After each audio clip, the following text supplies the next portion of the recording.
Hello दोस्तों, मैं Ahmad mini times में आप सबका स्वागत करता हूं और आज हम बात करने जा रहे हैं अफ्रीका की एक छोटी सी कंट्री बुर्किना फासो और उसके राष्ट्रपति इब्राहिम ट्रोरे की। अफ्रीका की सरजमी पर एक नई तारीख लिखी जा रही है और इस तारीख के मरकज़ में है एक नाम जो पूरी दुनिया की ज़ुबान पर है, वो है इब्राहिम ट्रोरे। एक नौजवान लीडर, एक मुसलमान युवा राष्ट्रपति जो बुर्किना फासो को गुलामी से आज़ादी की तरफ लेके जा रहा है। वो अफ्रीका को एक नई उम्मीद दिया है।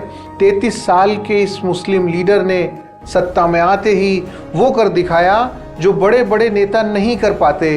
इब्राहिम ट्रोरे ने साफ तौर पर कहा, अपने हाथों से अपना देश बनाएंगे, अपने हाथों से अपने देश को सजाएंगे, और वो कर भी रहा है। बिना किसी IMF, बिना वर्ल्ड बैंक, बिना यूरोप के कर्ज के क्या आपने कभी सुना है कोई देश 50,000 घर अपने नागरिकों को मुफ्त में दे रहा हो, बिना किसी विदेशी कर्ज के, बिना किसी शर्त के? तो आइए जानते हैं इस सपने की पूरी कहानी। इब्राहिम ट्रोरे जो सिर्फ नेता नहीं बल्कि सैनिक सोच वाले एक जनसेवक हैं।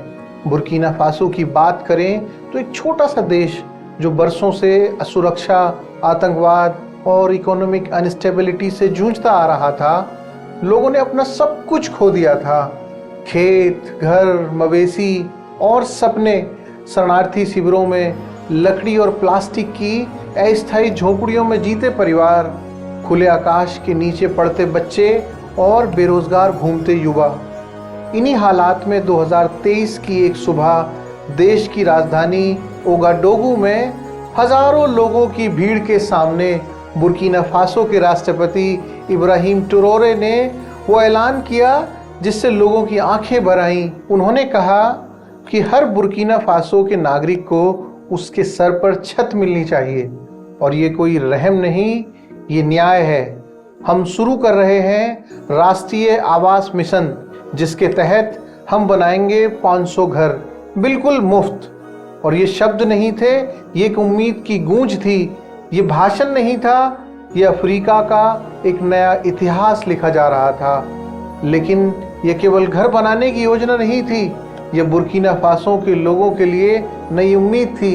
इस काम में स्थानीय मिस्त्री और मजदूरों को हायर किया गया, जिसमें लाखों लोगों को रोजगार मिला। सिविल डिफेंस वॉलंटियर जो इब्राहिम ट्रोरे की निजी प्रेरणा से बने हैं, वो भी निर्माण में मदद कर रहे हैं। देश का हर कोना इस काम में जुड़ चुका है। इन 500 घरों की विशेषताएं भी किसी चमत्कार से कम नहीं। स्थानीय सामग्री से निर्माण, जैसे मिट्टी की ईंटें, कॉम्प्रेस्ड अर्थ ब्लॉक्स, सोलर एनर्जी, हर घर पर सोलर पैनल, शुद्ध पानी और स्वच्छता। प्रत्येक कॉलोनी में स्कूल, क्लिनिक और बाजार। ये सम्मानजनक जीवन की शुरुआत है। अब सवाल ये उठा कि ये पैसा आया कहाँ से?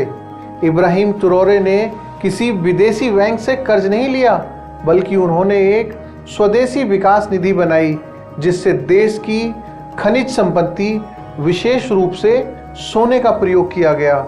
देश में सोने की खदानें, जिन पर पहले विदेशी कंपनियों का कब्जा था, जो पहले विदेशी कंपनियों के हाथों में थीं, उन्हें अब राष्ट्रीयकरण किया गया।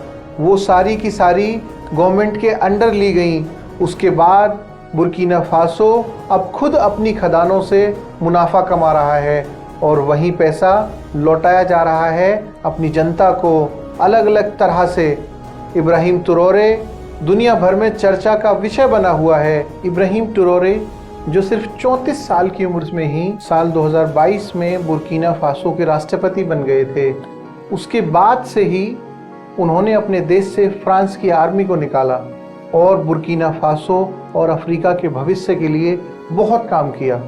दोस्तों, इस बार बुर्किना फासो सिर्फ आज़ादी नहीं मांग रहा, बल्कि अपने आप में एक स्टेबिलिटी के साथ अपना रास्ता भी तय कर रहा है, जिसमें इब्राहिम ट्रोरे जो है वो मुस्लिम वर्ल्ड के लिए एक रोल मॉडल बनकर आए हैं। इब्राहिम ट्रोरे एक ऐसे वक्त में उभरे हैं जब पूरी दुनिया के मुस्लिम वर्ल्ड को हताशा है।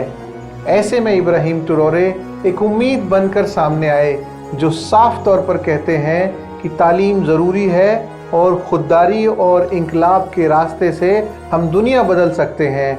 और मैं भी आप सभी लोगों से आग्रह करूँगा कि आप लोग भी अपने बच्चों को पढ़ाएं। तालीम बहुत ज़रूरी है। और आपका इब्राहिम ट्रोरे के बारे में क्या कहना है कमेंट बॉक्स में लिखकर बताइए।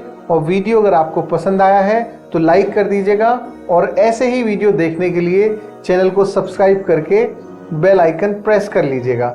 धन्यवाद।